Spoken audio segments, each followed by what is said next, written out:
After traveling nearly 500 miles, Dr. Salamatu Sow is getting close to where the Wodabi nomads are rumored to be camping. The nomadic Wodabi gather this time of the year because it rains.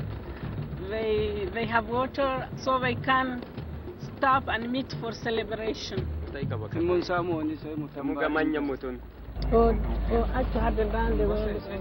road ends, and the Wodabi camp appears. Over 50 nomadic families have gathered for a feast and celebration of the rains. When you arrive there, you are in another world. No house, no car, no clothes, different time and space. Nothing but cotton. Besides the animals and containers for milk and food, the camp is remarkably empty of possessions. For nomads, material wealth can become a burden. As their way of living is always moving, all they have can fit on the back of a donkey. Because the Wodabi move nearly every day, it's not surprising that their primary source of wealth can walk on its own. With over 200 head of cattle to his name, Chief Bamo could be called the Donald Trump of the Wodabi. But Dr. Sow believes that in a world where nobody owns the land, ownership itself is a vague concept. Wodabi don't have the idea of material wealth. Even in their social identity, they live as lineage, as clan. The first thing is not to be the son of someone. The first thing is to belong to a group. In a harsh environment, belonging to a group is critical to survival. And for the Wodabi, preserving the tribe and all its traditions is more important than personal success. The dance we are going to see is called Liake, and Liake is the dance of young boys. They paint their face for beauty, to celebrate their meeting and to celebrate youth. Among the Wodabi, it is the men who must impress the women. White teeth and the whites of their eyes are considered beautiful, and the young men exaggerate their features.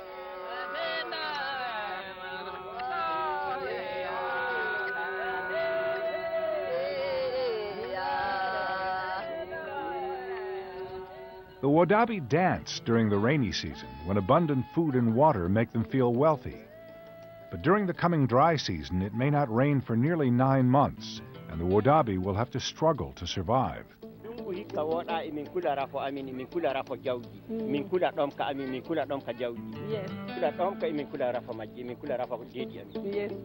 During severe droughts in the 1970s and 80s, nearly half of the nomads' cattle perished, and many Wodabi were forced to give up their nomadic way of life. 6 months from now, the nomads may be facing another drought that would threaten their survival. But help is on the way.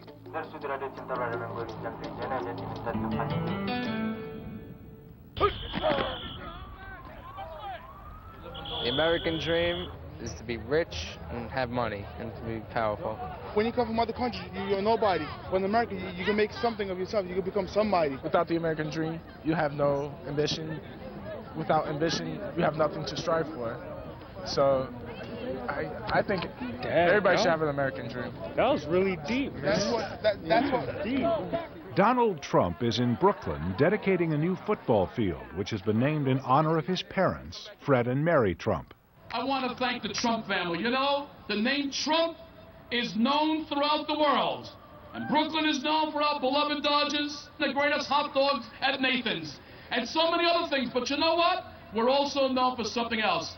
This is where the Trump family began, right here in Brooklyn, USA. 30 years ago, Trump started his career working for his father, who owned scores of low and middle income buildings in Brooklyn. Sure I can. Come on. The American dream is that with lots of hard work, anyone can become wealthy. Thank you, everybody. Thank you, everybody. But the reality is, it's mostly the rich who become richer. Over the last decade, the richest 1% of Americans have owned 30 to 40% of America's wealth. In Norway, such income inequality would cause an uproar, but America seems to celebrate it. He's a great guy. He gave us a very generous donation. We're happy for that. These kids look up to Trump, but the odds are against anyone here becoming a billionaire.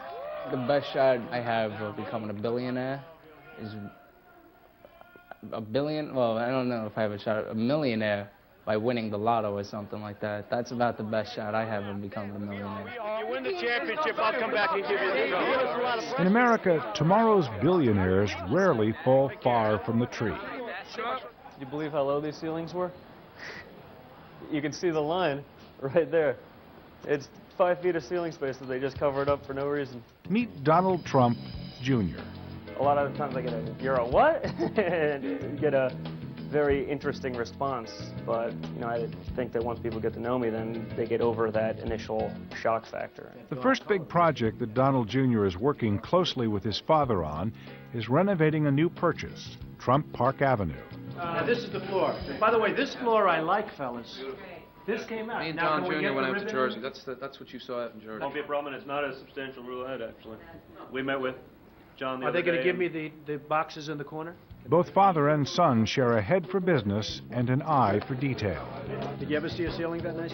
People look at that ceiling, they die. They say, this is the most beautiful thing. The workmanship is far superior to pretty much anything else you see on Park Avenue looking down in the terracotta, and we're finishing it and making it look great. Come on outside. Take a look outside. Look how perfect the terracotta is. In the company, even through high school, just started off as a dock attendant at one of the marinas in Atlantic City. And he's let me, work my way up, and as long as I keep succeeding in that, he'll give me more and more stuff to do. I think if I start faltering a little bit, then it might be a different story, so we'll have to see. But look how nice and clean the job is. And by the way, we have 10 floors like this. Like New York City, Mumbai is a thriving metropolis with its own icon of wealth, the goddess Lakshmi. Mahalakshmi, as far as I'm concerned, is the goddess for Bombay. She is the goddess for wealth. Bombay is the commercial capital, and so she's the all-powerful for Bombay. But Lakshmi has 4 arms, and 2 of them represent spiritual wealth. Twice a month, Dr. Srinath Kalbag, who renounced a life of luxury to teach dropouts, returns to Mumbai. This is the house where I lived the last 16 years before I left for Harvard. It was a very comfortable house, very much, I would say, better than most Indians can aspire to. Kalbag's son Ashok and his family still live in the house that Kalbag left in 1982. And while they miss him, they all admire his willpower. To be able to leave something this cushy, this comfortable, and to be able to just snap out of one life and get into another, that's commendable. It's not really a hard life for him. It's only a perspective of other people that it's a hard life. To him, it's a way of life. Though Hinduism includes the idea of detaching oneself from material wealth, few Indians live this belief as literally as Dr. Kalbag does. It's difficult for persons who have accumulated a lot of money to give up that money. That is the greed.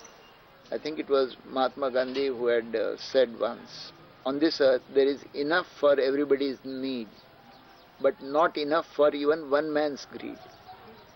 For Kalbag, conquering greed is the key to spreading the wealth in a country as large and poor as India. It is obvious that everybody cannot have the style of living that, let's say, the people of USA now enjoy. What I'm saying is, let everybody have that for a short period, and you enjoy for some time, and they say, yes, now it is fine. Now there is another man waiting to enjoy it, so I must move out. It's hard to imagine large numbers of people adopting such a plan. But at age 22, Kalbag's granddaughter Anushka is already thinking about it.